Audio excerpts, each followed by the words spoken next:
কি কষ্ট রে, একদম কষা হয়ে গেছে গা দইখানা করে। বাপরে মত কষ্ট রে, মোতা তো পুরাইতেছি রে, লাহালে মতি থাকি দেখি। বলা হয়েছে রে, ঘুরতি ঘুরতি পানি খাইলো। কি খাবি?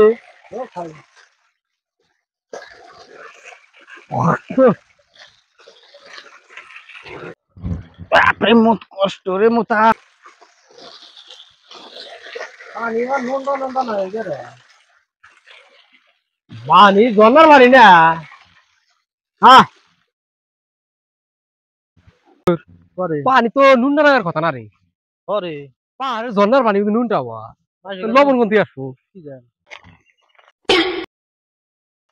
এ আজর পানিতে নুনটা না দেখো দেখো।